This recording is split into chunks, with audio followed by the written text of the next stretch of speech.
free annoying. food for junglers, isn't it? You just look But at it's not because they're tanky now.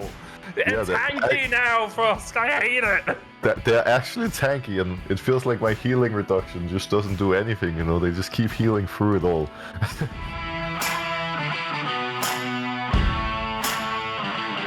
Welcome back to Recall, a bi-weekly podcast, although we're coming back after a bit of a break since MSI, as we cover all of the global League of Legends esports news around the world in our road and quest towards worlds. I'm still Frosk, and I'm still joined by Medic and Broxah. It's been a while, guys. How are you? Good, You, good. Broxah. Go on.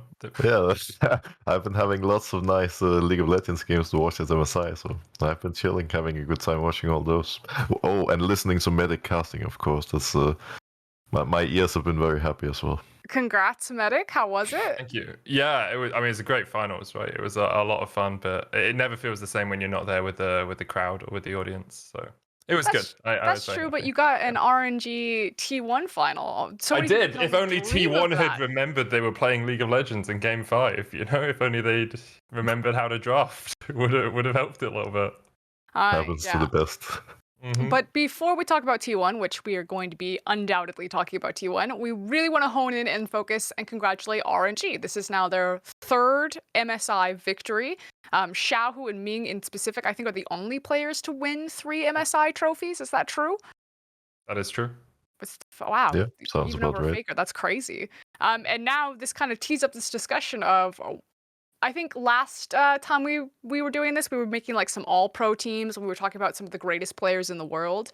And the thing is Ming and Xiaohu's names never really come up on that list when you are talking about greatest players of all time. Do they deserve it now? I mean, they're definitely getting up there, right? I think the issue for Xiaohu is moving from like top to mid and like mid to top and then switching around so much. I think it's hard for him to be defined as a singular role. Obviously, he's found a lot of success in both those roles, and his name should be in your who are some of the greatest players of all time mindset. But when you look at individual players, a lot of the time you look for who were the best in their roles. And I think that's even what we did when we made the all-pro team, right? It was like, Yep. who was the best top laner, mid laner, jungler, etc. So I think Xiaohu's name is definitely in the conversation for top 5, maybe top 7 players of all time. Probably top 5 if I was going to look at it. But because he's moved around so much, I think it's harder for people to see him as this dominant force in a specific role for a long period of time. I do want to say that I would actually put Xiaohu into my top 5 at this point. Ming pretty close as well, but my top 5 when we made the video a while ago, I put in Faker, Uzi, Rookie Perks, and Ambition. And I'm actually pretty inclined to take out Ambition and put Xiaohu in there instead, because I think Xiaohu has shown so much consistency, a ridiculous amount of consistency throughout the past like many years. Like I can barely remember a time where he wasn't a top player, and then, you know, the role swaps from mid to top and back to mid and just continuing to perform. 3 MSI titles, I think, is all very impressive. This MSI he played extremely well against all mid laners he faced too. And then I also think I said that in the previous video as well, that Ming for me is like I don't want to say the god support, but he's definitely up there, like the top Chinese support, or like even perhaps like all-time support alongside Mata. So I would put him close to Xiaohu, but I think for me, just all the role swapping around while still being so consistent is so impressive, and I think that adds like another layer to Xiaohu's consistency and performances throughout the years. Historically, when we think about RNG, they are a team that are synonymous with Uzi's name, just because in their breakout in 2013, that was the player that was held above everything. And so I think it's really interesting in the trajectory of Xiaohu and Ming's career. You know, Ming, for one, being a very young player that basically grew up on RNG, replacing Tabe, of all people, who, again, had kind of made this legacy in the most important spotlight on the world stage with his reputation next to Uzi. And then Xiaohu, who RNG basically rebuilt the roster around. And even when Xiaohu was held up by RNG as being like the crown jewel of their roster, when Uzi came back to the roster for a short time, at least the Western and international audience still really only focused on Uzi, and Xiaohu kind of like fell into the background. But like you guys are saying, to go through all of these different roster iterations and for Xiaohu to role swap multiple times, still be super consistent, still be considered a top mid laner in the LPL, I think is like pretty impressive when you think about the longevity of his career and the fact that Ming and Xiaohu really have been in the shadow of Uzi's Western success for a very long time. And I am very happy that they're finally in like this discussion for how good they've been for so long. I remember when I was training back in China for an LCS. I think it was a North American Challenger team trying to get into the LCS. And we tried out a mid laner named Angel Beats at the time, who ended up being Xiaohu. And I remember being like, this guy is god tier. Didn't end up picking him up, but he was good back then and he's really good now. He could have been the Chinese Bjergsen if he'd come over like right at the start of his career, joined the NALCS. It would be amazing. But I do wonder like how much the Uzi effect has sort of belittled the accomplishments of Xiaohu and Ming. Because you were talking about it, like with Faker, he has always been the big name on his team. With Perks, he was the big name on G2. With Caps, he was the big name on Fnatic, into like the big name alongside Perks, obviously on G2. But I think that because Uzi was so big, you do overlook Xiaohu and Ming's longevity and their power as part of that team. Like I think there are Ming, Marta, Madlife, Medic as the top 4 supports in the history of all time. Those 4 M's. Oh, Mako, 5 M's. Sorry, 5 There M's. you go. Yeah, it's very important to get those names in. But yeah, Ming is definitely up there in terms of like the best supports of all time in my book, at least. It's so funny too because domestically, Uzi, until he won his championship, didn't really play that well domestically. He was notorious for kind of running it down and vein spotting, if you will, and rolling into bushes. And it was constantly like Xiaohu and Ming trying to like pull him out of the dumpster sometimes that he put himself in. But internationally, Uzi would come in and just be like, pow, pow, pow. And Gala was similar. Gala peaked at exactly the right time. He was pretty atrocious going into the World Championship. It was like, oh man, if Xiaohu doesn't pop off in the top lane, like no one's gonna carry. But then playoffs hit and LPL finals, and suddenly Gala was like, it's time to go Super Saiyan. He goes into Worlds, he goes even more Super Saiyan, and now he's just like an iconic household name. I'm like, what is with RNG and finding these guys that peak at exactly the right time? They are so good at picking that.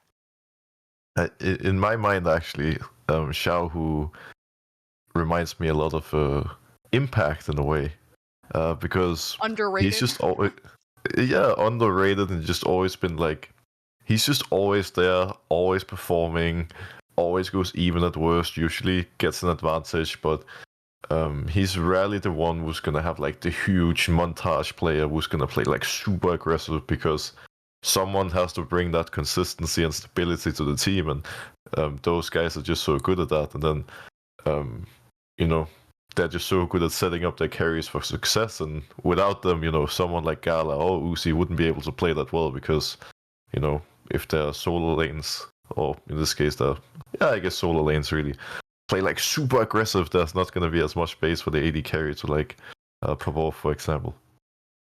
So it happens a lot with jungle as well, right? Like Bengi was a great jungler, Blank was a great jungler, you obviously were great junglers as well, but they're not the names that jump to the forefront of a list when you talk about the carries for the team, right? Sometimes you need that guy. Gotta have your facilitators. To support and to accept that they're not going to get all the CS. You funnel some CS into your AD carry or into your mid laner to get them ahead. Yeah, for sure. The success for RNG, obviously, then we also need to turn the lens towards the other side and look at T1. I know that a lot of, including us, had T1 and RNG as the tournament favorites, but T1 were definitely like, if you were a betting man, safe money was on T1 to take this, and they were being really built up, that we hadn't seen a team this strong from the LCK in so long. And not to say that they didn't look frightening at times, because they did, but this MSI, at least for me, was not the T1 that I was sold. I was sold like this untouchable, god beast, this like scarier than Dom1 Kia, scarier than Samsung, scarier than former SKT, and I was like, I mean, they're good, but I've seen this before. So as one of the people doing the selling, can I jump in here?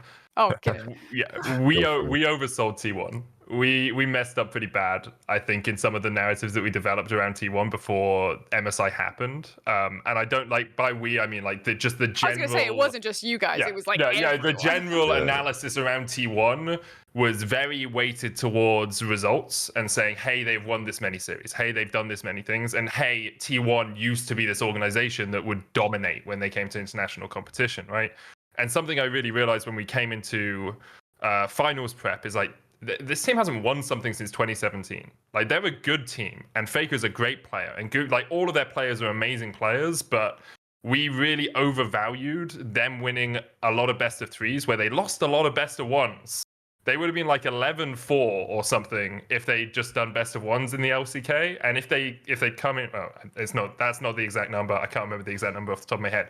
They wouldn't have been undefeated if it was best of ones in the LCK. And they came in as this like unkillable demon team that we overhyped because it's T1 and it's Faker. And some of that hype is necessary. You're making an entertainment product, but I do think generally as a set of casters, as a general League of Legends analysis sphere, we heavily overrated how good T1 were because of their record. But it also wasn't, just the world's broadcast. This was also coming out of the LCK guys. I was listening to the Poggers podcast that Atlas and the LCK team put out, and they were also asking a lot of these very same questions of T1 and being really confident in their performance. There were obviously always questions around T1's drafting phase, because historically that's always been an issue, but everyone was feeling really confident. So I appreciate like the nuance in the discussion, Medic, but like I just know I messed up, and I'm like, yeah, I did overhype them. I was a little bit too harsh, but yeah. But don't you think it can be seen from both sides, really? Because, like, looking back, there was a reason everyone expected them to just come in and, smash every team, right? Like, I think most people thought only RNG would really stand a chance against them, but I feel like they also really dropped the ball at MSI, and they just looked much worse than they did during the regular split. Also, the thing is, they looked so good in the regular split against top Korean teams who many expected, to be better than most of their opponents at MSI. And I feel like a lot of the mistakes they made, not only in terms of preparation and draft, but also just in-game, it almost looked like a different team to me. And one of the things that really stood out during the regular season in LCK was that they didn't always win early game, but it just felt like no matter what the opponent did, they could never put that far ahead of them. And eventually they would just find an opportunity to just stomp the opponent. They make one mistake and then, T1 just ends the game on the spot. It's just over right away. But now, that same, I don't know if it's like confidence or like coordination or whatever, it just wasn't really there. And it seemed like they were more, just more likely to fall apart, which happened quite a bit. Do you think matchup-wise as well, it was unfortunate for them that they played against RNG? Because T1's early game was the best in the LCK, one of the best in the world. If like it's hard to equate if Tez is better or like across regions, it's hard to say who has a better early game. But RNG, the way they won LPL was we survive early game, we fall like 2,500, 3,000 gold behind, and then we beat you because we're better team fighters and we draft better for the late game. And T1, like that's since they kind of at the start of spring, they played a little bit like that, but then they progressed into this more early game focused style where they would get these early leads, get Gumayusi massively ahead, and then win because they had larger wallets than their opponents. So I think T1 underperformed, but also against RNG, it wasn't a nice matchup for them. I think since we were just kind of complimenting Xiaohu, one of the things that Xiaohu does, I think, better than almost everyone but maybe a rookie or a faker is his control over side lanes and how he exerts pressure over a map. And it's really simple things like, and it's not to say that, a Caps or Humanoid can't also side lane appropriately, because we see them all the time pop off in side lanes. But something that I notice of like the great mid laners and like the greatest mid laners is their use around Fog of War and when they show on waves versus when they don't show on waves, and how they use that pressure to stall and create space for their team to get whatever they else want on the map. It doesn't have to mean that they're just hitting a tower in the side lane, but Xiaohu, Faker, when you watch them do that, and Xiaohu especially for RNG, I think that's how they survive a lot of their early games, is they're able to like really control, exert so much pressure over the map when they disappear into Fog of War. You have to respect that they're going to be doing something. And it just slows things down. It allows you to kind of ramp up into these big team phases. And when you look at the T1 lineup, yeah, you have Faker who's incredibly experienced, but you have to put him on the right champion then to exert that type of pressure. But otherwise, they have a very inexperienced top laner who's also going to be the dude that's in charge of that. And they have a pretty inexperienced AD carry. So in terms of stalling out a game and kind of dealing with that invisible pressure to get you to that team fight phase, I do think that the deck was stacked towards RNG, as Medic was just talking about. Stylistically, they also draft for it. Yeah, definitely. I think if it was a different representative from LPL, like everything would have been completely different, right? Because RNG has always been that slow team fighting team, and most of the other LPL teams are so aggressive and crazy, and T1 likes to play aggressive too, and against RNG you just can't really do that. It feels like you said, they just slow the game down till no end, and then they're so good at team fighting that it's just hard to come out on top. And then Wader jungler also played like really amazing, and just made it so much harder for T1 to find any chances to get ahead. So we also have T1's coach Polt coming out and saying that they lost because they didn't get to play blue side 3 times. I don't know like how much maybe a throwaway comment this was, because I don't understand like the context there. But I know that there was a big heavy discussion between red side and blue side. Do you guys have any thoughts on this or where it weighs in?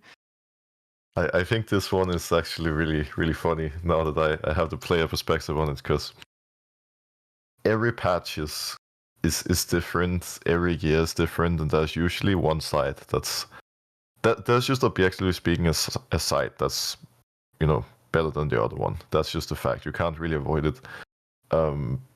But at the same time, I don't think I've played a game where afterwards I felt like I lost purely because we were on the wrong side. Yeah. Because while you can get like slight advantage in draft perhaps, or whatever, like usually there's so many things you can do to work around it, and it just comes down to how you play in the game, right? And at MSI, like most other years, to be honest, blue side was just favorable. It's almost always been, really, except a few teams preferring having the red side counter pick. But just having the first pick, having the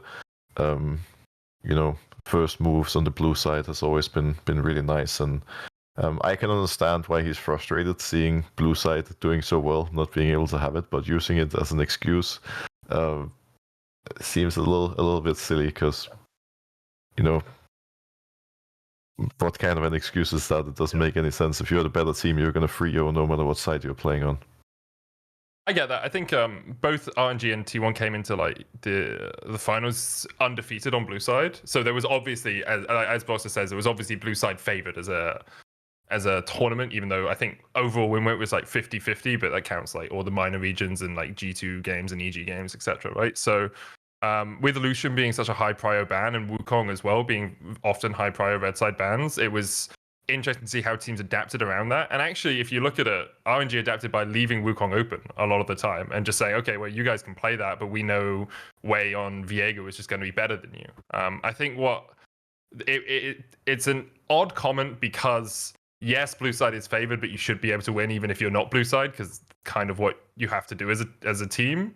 And also, as far as I understand, Polt isn't really a drafting coach for them. He's much more of a managerial coach and like looks after how the team interacts with each other rather than a specific draft coach. And so I think maybe T1 there needed to look at having someone more focused on draft to help Polt in those sorts of positions. So outside of our 2 titans at the top lane of RNG and T1, let's think about the minor regions. Was there a specific minor region that really surprised you guys the most at MSI? I know there was also a lot of discussion about like, why are the minor regions here? Why is the format how it is? Like, look at the minor regions just getting beat up by the major regions, which I don't know. Yep. My personal opinion is that as someone who's cast in those minor regions, it means a lot for those teams. It means a lot for those audience, and it also creates relationships between the teams. Like Oceania has so many players in North America right now, and a lot of those relationships start at these international events when these teams get to meet. So I do think that from a competitive integrity side, I get it. The minor regions aren't putting up a strong enough, consistent fight against the major regions, but from a global strength side and strategy side, I do think that the tournament format is currently working to help build up the minor regions and foster these relationships to make the global scene of League of Legends better.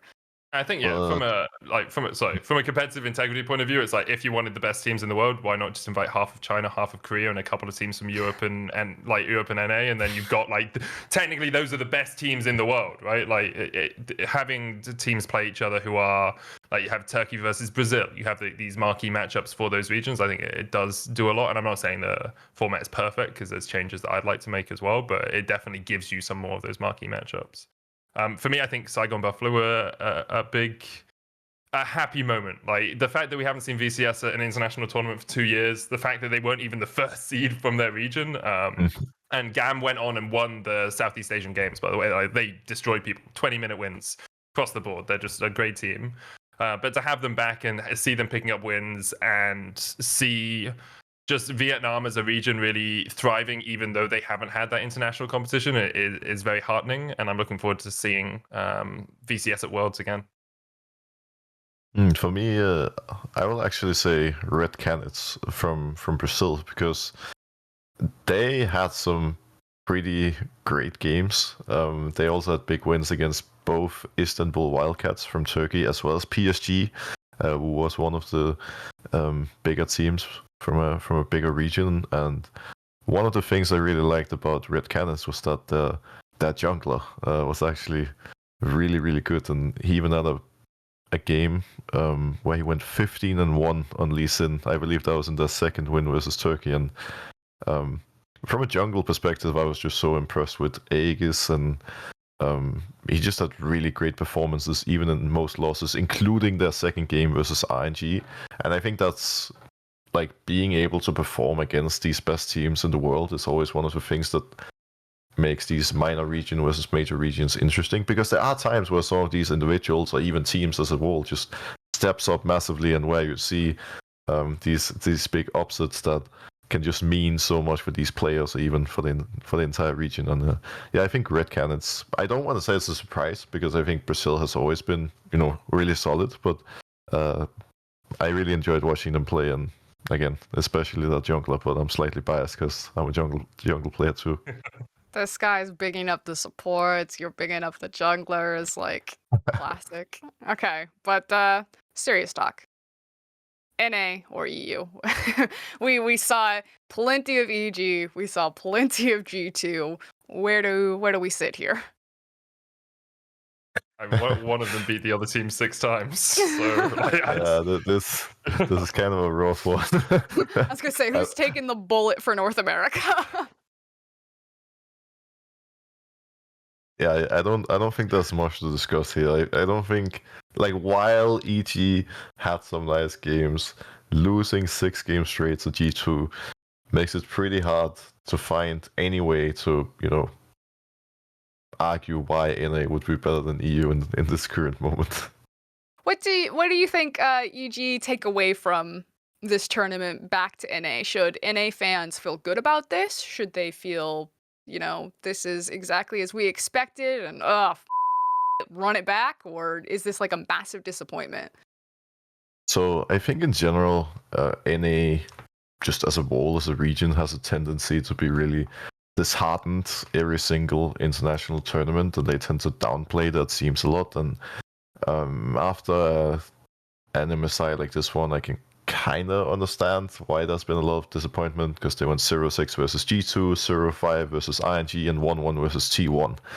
Most of their wins really came against some of the weaker teams. But at the same time, they're also coming in with 2 rookies who I think overall have done really well in regular splits. They had some good games throughout MSI, and giving them this international experience should help them a lot coming into Worlds. And then NA is also still the clear fourth best region for now, because they did look better than PSG and Psycho and Buffalo. And like again, I think some of the problems they lacked were like some inconsistencies individually speaking, which I think experience can help, and then macro coordination, all of which I would assume they can get from this tournament, because it's rare for any team really to have an international tournament and then have everyone stick together going into the other split. Because usually at Worlds, for example, like there's always going to be changes, and then it feels like you start from scratch. But now going to MSI, getting all this valuable experience in the middle of the year, I think will help EG, and in particular Jojo Pion and Danny, like really step up and go big at Worlds, assuming they make it there, of course. Yeah, I think Jojo Pion especially, I actually think he had a really good tournament. For his first international, for his first split, that guy, he looked solid in the mid lane. He didn't really hard lose too many lanes, if I remember correctly, and he was always willing to make plays, which is encouraging in my opinion. So I'd be looking at Jojo Pion as someone to build a roster around for the future, or just keep this roster together and then use him as a cornerstone for the next few years. I think he could be a really good player. I always find it so interesting when teams will like go and like win a championship, whether that's a domestic or an international one, and then the very next split make massive roster changes. It just seems so like counterintuitive to me. Be like, okay, we have a winning formula right now, but like we need to win harder, so let's just like rip it up. And I don't know, Broxah. I mean, obviously you have experienced this many times of being on like a team that has won repeatedly or been a very strong team, and then it just like combusts. Like what is happening there usually? Like why isn't it ever good enough to just stick together? I honestly don't know exactly where it's coming from. I've always been one of the guys who like I would like to think that I put a ton of trust in all the people around me, and I always want to try to see the best in people and to try to find solutions and ways to make everything work. And I think it's natural for a team to just have a more difficult time at international tournaments because there's so much competition, there's so much pressure, especially. And that pressure you're not only handling individually, but it just comes down to the team as a whole. And I think it's a shame that everything is so result based, because there's a tendency across all teams, really, not only in NA and Europe, but just across the board, that if you don't win Worlds, like literally if you don't win the entire tournament, you have to make a change. Usually it's both a player and a coach change, meaning, like I said earlier, you're kind of starting from scratch a little bit, which then leads to us not really seeing these teams actually play out and reach their full potential, because I think you usually learn so much more from playing at Worlds, playing at MSI, than you do just playing in your own region, because you get to play against better, individual players, different play styles, dealing with all the pressure, just being completely out of your comfort zone, and there's so many takeaways. And I actually think it's a mistake that NA and EU keeps making, that if there's a team that actually showed up pretty well, sure, maybe they only made it to the quarterfinal, or maybe they barely missed out on making it to quarters, but if they showed good performances, might as well just keep building on that and seeing where the next year can take you, rather than just resetting entirely and then kind of coin flipping the next year. Of course there's different perspectives on that, but that's kind of how I've always felt about it. Are there any big roster either rumors or confirmed changes that you guys are excited about coming into summer? Because this is, usually when teams are like, okay, this is the final sprint. What happened in spring? That was practice, but now we got to get serious. I mean, Bin getting subbed off RNG is huge. Like A championship roster, and they replace. Literally win MSI, beat the best team from the LCK, the undefeated, and then immediately replace their top laner. The rumor I've heard about that is it was like a multi-pronged switch, because Uzi was playing. Is it for Billy? Yeah, Uzi was playing for Billy, and then because he left, Breathe then had to be subbed back for Bin because there was some contract stuff there. But RNG actually always wanted Breathe in Spring Split anyway, so It's going to be interesting. I think Breathe is a very good player. I'm really looking forward to seeing him play. I think it makes RNG stronger from a like objective standpoint, but subjectively, it's the question is, or from a pure mechanic standpoint, the question is how quickly can they build the synergy with Breathe over the synergy that they'd already had with Bin, right? So. I, for one, am really excited to see C9 this upcoming split with Jensen joining the team, Sven role swapping to support, seeing Summit be replaced after such a dominant performance in the regular split, and Foch going back to top lane. Just a lot of interesting things really happening on that C9 rosters with like 2 role swaps in Foch and Sven. Jensen with his return, obviously always been one of the best NA mid laners, and it seems really clear that C9 just from start to finish in this previous split had a lot of problems, and now they're just like completely changing everything to try to find a magical fix. And I think the solutions they're going for are really interesting, and I'm really excited to play that out. And then for Europe, Niski coming into Mad Lions is always really cool. Yeah, it's very exciting because Mats were very vocal about how much they were missing Humanoid, how they were missing his leadership, his shot calling, and how their mid and late game just completely fell apart. And despite having a really bad split, they actually were really, really good in the early game. Most people just kind of forgot about that because they always ended up rolling over in mid and late. But with Niski coming in, I'm curious to see if Matt can actually get back on track and can start looking like a team that can actually compete again. So very much looking forward to seeing him in action over there as well. I think it is something that we are missing kind of in the vocabulary of League of Legends that other esports have, particularly CSGO and Valorant, the in-game leader. I know that we have like shot callers, but when you interview so many players outside of like kind of like the high and the who was it that like would micromanage all of their players? It was one of the Korean supports. I don't know if it was Mad Life or I can't remember which one it was. But like this idea of we don't really give credit to a lot of these strong voices in League of Legends, so it's really hard to understand what's happening within the team when you just like remove one piece. But it feels like for Summer, everyone's like, okay, they like shake the box down. They're like, okay, which leftover experienced player that is probably a strong in-game leader can we dig out of the dumpster here to jam into our roster and help kind of fill up some of these holes? Because sometimes you can have incredible mechanical players, but if the comms die down, if no one's willing to like step up and have that type of whatever tangible X factor you want to call it, the teams just kind of fall flat. Like it doesn't matter how good you are if no one uses their voice. And I think it's something that League of Legends could really do better, and kind of like underlining and highlighting is like this guy talks a lot and he leads us a lot and he's super important because of that. Was Niski that sort of player when you guys were on Fnatic Academy together? Because you guys got promoted, right, to EOCS, and then it became Mysterious Monkeys, I think, right? They bought your slot. Yeah, so what a name. Back then, back then everything was very, very different than it was now. And me and Niski, fortunately enough, have been growing a lot since then. But back on Fnatic Academy, we had a solo shot caller. For most teams that I've played on, it's been like 2 people sharing the responsibilities, with the other 3 just chiming in.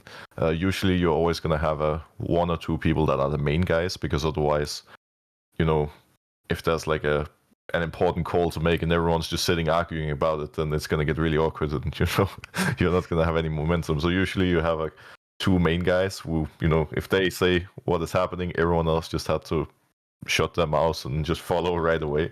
And on Fnatic Academy, that person was actually Cly, our support. And it was both a good and a bad thing. It was usually really good because our bot lane was dominating, and especially when they were doing well, like you would just solo carry the game so easily. Part of why I think it's good to have it like split at least a little bit is that if someone is having like a really rough game or having a like kind of a day where things are just not working out, then someone else can kind of take over and you support each other in that sense.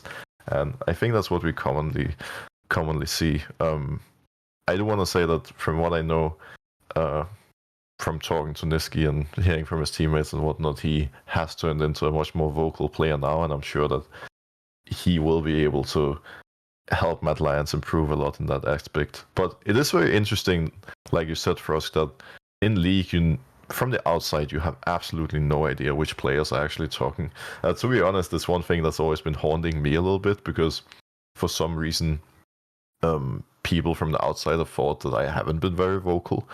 But I don't think I've ever been on a team where I wasn't one of the players talking the most. It's just like all this stuff that's happening on the inside of the team never really comes out to the outside. Maybe it has something to do with teams just trying to keep like everything as secret as possible, which in some aspects makes sense. In one like this, I feel like it doesn't really matter, if the public knows or not. But for Humanoid, for example, like no one really had any idea he was the main shot caller before he left. It seemed like Mad Lions were not even aware of how important he was until the moment he was gone. It's really funny. When I'm sure you guys still do it, but in the LEC caster room, we can go back and we can listen to team comms. And a lot of the times, at least when I was there, we didn't actually listen to the casters during the game. We would turn on your guys' team comms and we would watch the game. And there was only like a split-second delay between like what we'd see on the screen and what we could hear you guys talking about. And I always thought it was so interesting. Loved listening to Fnatic's comms, loved listening to G2's comms, obviously. But like, no one really ever talked about Cap's comms and how insane he is to listen to. Like, obviously we always credit Caps, and Broxah, you've played with him in Medic, you've heard this, but like, just to really emphasize to the audience, like, there's Caps' mechanics, and then there's Caps' calls, and like how much he's talking, what he's talking about, the things that he's picking up on, the things that he's noticing, and then you like swap it to the other team, and it'll be like silent. They'll be like, Yep. do you want the blue buff? Like, Caps calls out bone plating timers for lanes that he's not in. And I'm like, what? Why are you calling the support's bone plating timer, Caps? Like, what is going on here? And I think it's something we need to highlight. I've listened to Brox's calls. Guys, Broxah talks a lot. No, I mean, there's no doubt that having Caps as your mid laner, put you in a great position, because not only is he really aggressive, which makes it easier for everyone else to play. It's already been obvious, like he's just leveling up every team he's playing on so much, and usually the team's also pretty reliant on him, because if he has a bad day, then it feels like everything else is kind of crumbling. But it's not only that he's clear about what he wants in the game, it's just the way that he's providing specific information constantly that then helps everyone else like make really good decisions. On Fnatic, for example, we were known for playing around mid a lot. Like, me and Huli were just camping mid. Sometimes people would say we were just laning 3 people mid because we were just always there. And a combination of that was me and Huli always trying to find timers to group together and go mid. But a big part of why it was possible was also Caps always being clear about the timings. So then, we could have conversations about like, hey Caps, like we want to come mid, like when is it possible? Can we do it in a minute? And he's like, no, you guys need to come in 45 seconds, because then his wave is going to be here. And then me and Huli are like, okay, Huli, you go from here and I go from here. And then it's like, it turns into a very detailed information, because all we need to know is just coming out of him right away. And then it's easy for us to like, add the final pieces to the puzzle. So his shot calling is definitely very impressive, and it's something I wish we could see a bit more of in League, because there's some teams doing like these voice comms kind of thing, but it's like completely different, because you see like It's usually for entertainment value. Everyone's like, yeah, it's just pure entertainment. You actually don't get any like knowledge about the players out of it. But having something a little more detailed like this, I think, could be really cool.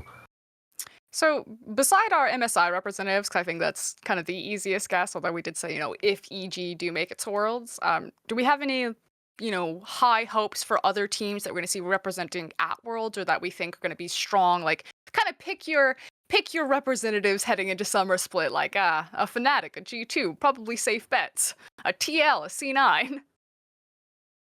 Well, I'm very curious to hear who Medic thinks is going to make it from EU.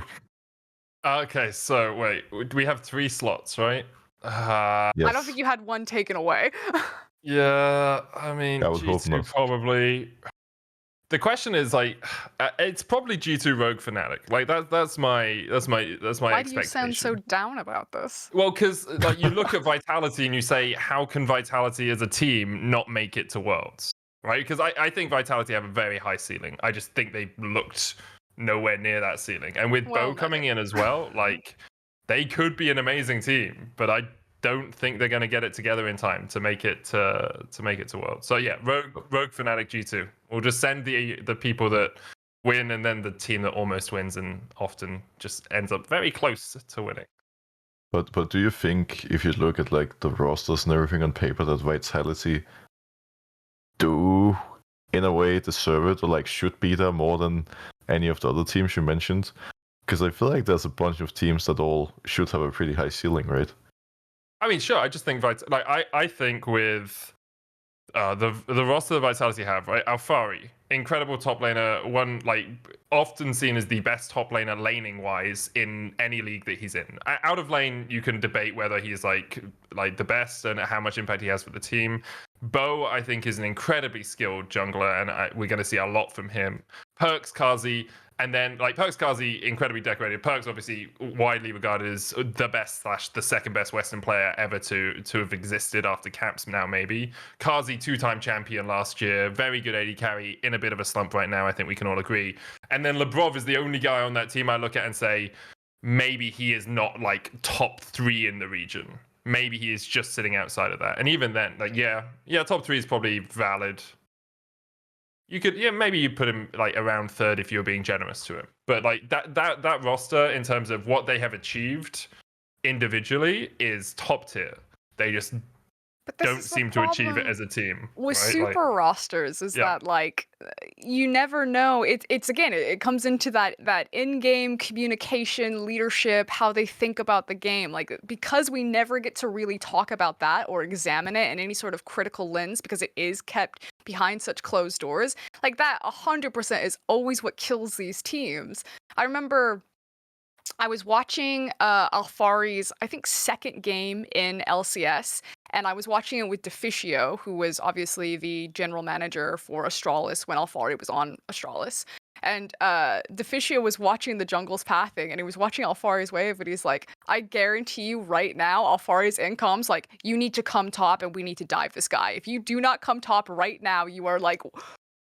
you're trolling me. And you just see the jungler like heading down to his full camps that he could clear on bot side, and he just turns it around and he starts booking it towards top lane. And it's just like, and that's not like Alfari. They killed him, and then he went on and he snowballed. I think he was playing Gangplank. He was like, pew, pew, pew, I'm going to carry the game, and just like monstered everyone. But if you have, all of these very strong voices, and if they don't agree of how to play the game together, then suddenly you're stalled out. And until Vitality kind of figure out like, probably how to streamline all of those voices, it doesn't matter how talented individually you guys are, like you're just going to be running in circles. Oh, it can definitely be difficult playing on a team with a lot of strong voices, and being a jungler on one of those can be pretty stressful, kind of talking from experience, because everyone usually has Broxah, gameplay, go.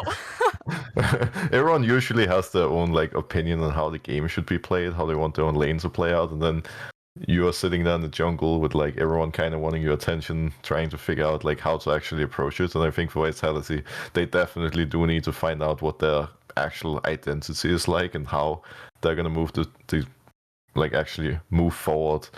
Because I think until you build some sort of an identity, and streamline everything a little bit, it's gonna be a bit messy.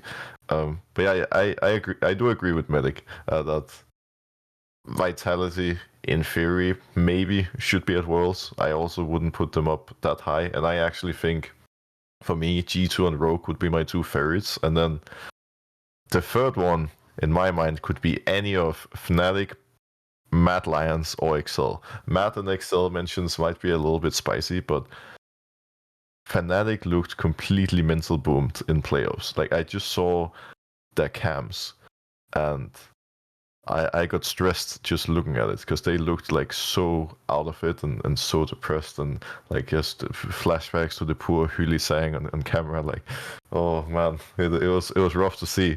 And I'm a bit surprised that they didn't make any changes, because with how disjointed and mental boomed they seemed, I kind of thought something was going to happen. Hopefully they managed to get a mental reset, but I think Matt with Niski could go pretty big. I think Excel could be a dark horse as well, because Can you while imagine a timeline ever where Excel comes out of someone's mouth in a good way? I mean, They've Well, like finally gotten over the hump and broken the curse. Broken Blade talked about G2 scrimming them at MSI because they did a Korean boot camp, and I think the headline was manipulated a little bit because he was like XL was the best team to scrim headline, but it was really of the teams not at MSI who we scrimmed, XL was a really good team. So perhaps their practice over in Korea is gonna bump them up. I wouldn't put them in my Worlds contention. It would be really funny if they make Worlds and then K-Drill isn't on the team. No, They've done the playoffs thing. Now they need to do the Worlds thing. And then you have to make K-Drill pass that game. It's like the chances in this current moment don't seem that high, but there's usually one team that just kind of explodes and like actually goes really big, and I could definitely see Excel being that team with how fast they improved throughout the regular split. Sure. As Just far one as- team from another region quickly before we jump on to the next What, topic. North DRX. America? Nogari's back. Nogari's back. That's what you went for. You went for the sorry, no- LCK over the LCS. Damwon Kia. Nogari is back. He's replacing Birdle, who really struggled. I think that team could be like top tier again. I'm not going to say they will be, but I'm really looking forward to seeing how well they do. And I'd love to see them back at Worlds. Okay. Patch 12.10 has been out for a while. I know both of you guys are solo queue fiends. What are your thoughts? Is it a good patch, bad patch? What are your complaints? Give me your salt. Inject it directly into my veins. You want to go first, Matt? Yeah, sure. So in my mind, the recap of the patch is like that turret damage is really noticeable now. Like the turret damage got buffed and they hit very hard, so diving is a lot harder in early game. Grievous wounds nerf means that there's enchanter support all over my solo queue games, and I always have to deal with a Janna, Seraphine, Sona, Soraka, and I'm not too happy about it personally. It's kind of That's annoying. free food for junglers, isn't it? You just look But at it's not because they're tanky. tanky now. They're tanky now, Frosk. I hate it. They're actually tanky, and it feels like my healing reduction just doesn't do anything. They just keep healing through it all. Then assassins are also weaker, and there's less burst damage, so it's not like you can just jump the enchanter and actually kill them. But Boo-hoo, yeah, the assassins are weaker. Whatever will we do? I know, right? But yeah, it's like I mean, assassins are gonna get buffed a little bit next patch because they got over nerfed. So there's that. But it's like champions are slightly weaker. Or not weaker. Champions are slightly tankier, and I think that can most be felt in the early game. And then mid and late game is kind of similar when everyone has items, even though champions are tankier, the fights usually get decided like kind of right away, and then it snowballs. It does sound like, though. So it's interesting that you say that it snowballs. Maybe that's just because you're playing at such a higher level. But like when you say that enchanter supports are tanky now, that healing is really strong, to me that and assassins are weaker, I'm like, okay, this is probably a strong 5v5 meta then, because usually when your enchanters are really strong, you're grouped up with them, and if assassins are inherently weaker, there's probably not like a lot of side laning unless it's being done by just like wave clear machines. So is this how we think it's going to turn out, that it is really about like team cohesion and synergy in 5v5s, or is it really still an individual can pop off and make a huge difference? So I think it comes down, or it really depends on if you look at solo queue or if you look at competitive, because I think it's two very different beasts. In solo queue, I think fights are usually decided very early because there's just more individual mistakes and no team play really. There's always someone caught out, Where like is something my crazy R happening. key? Yeah, exactly. But I think for competitive, it's going to be really interesting because I think like for team fighting, like you said, fights are supposed to be a little bit slower. I think AD carries especially are going to be shining more now that they can actually get to DPS without getting just one shot and deleted right away. And then the turret damage buff is a slight nerf to the aggressive LPL and LCK teams, because the early dives that we've been seeing a lot from them is going to happen a little less often. It's just harder to dive. And I think for the enchanter supports, if we look at a region like EU, that's going to be very interesting to see how it evolves, because it should, in theory, be a big buff. for teams like G2 and Rogue, who have Targamas and Trimby, who are very known for being able to play everything and who love enchanters, whereas a Fnatic with Huli, who has always needed to be on a playmaker, might potentially struggle a bit more to adapt, and I'm curious to see how all that plays out.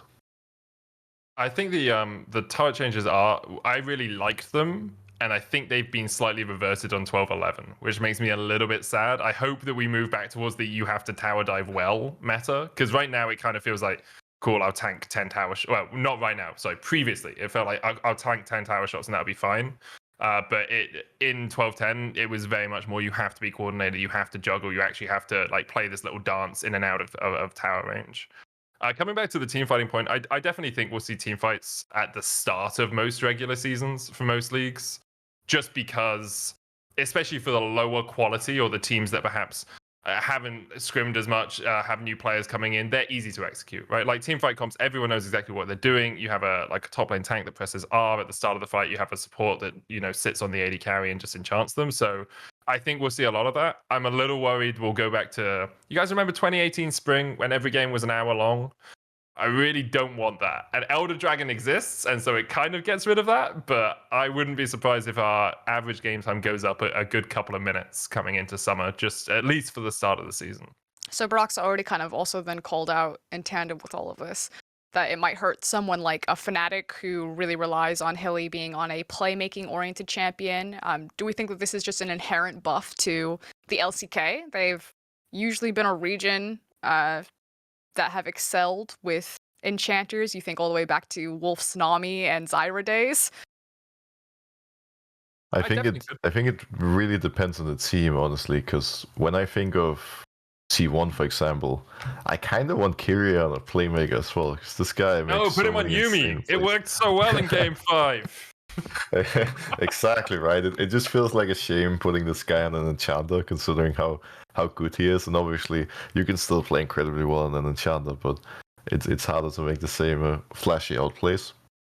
But I think for a lot of teams in the LCK, it's gonna be really good for them, because it does fit the style, and overall should be a little bit better for them than most LPL teams, I would imagine.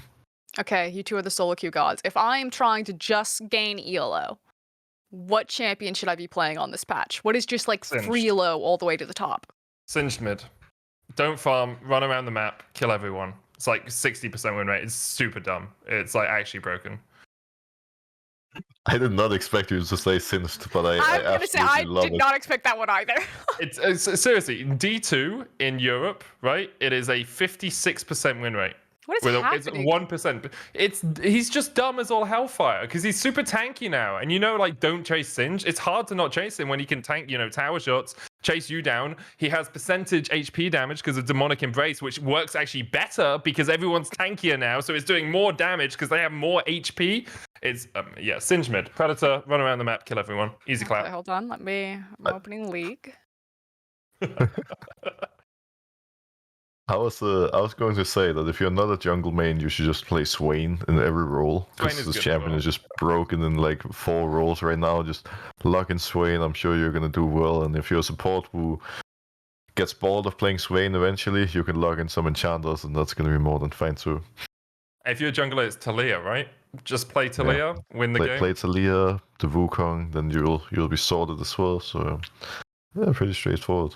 Thank you so much to the solo queue gods. You guys heard it here first. If you really want to win, play Swain and Singed mid in D2 in Europe, apparently. I don't know what's happening over there. But that is all from us. Do not forget that the summer split starts for LEC on June 17th and LCS on June 18th, I believe. And we will see all of you guys in a couple of weeks for the next episode of Recall. Until then, stay safe and have a good one. Wave.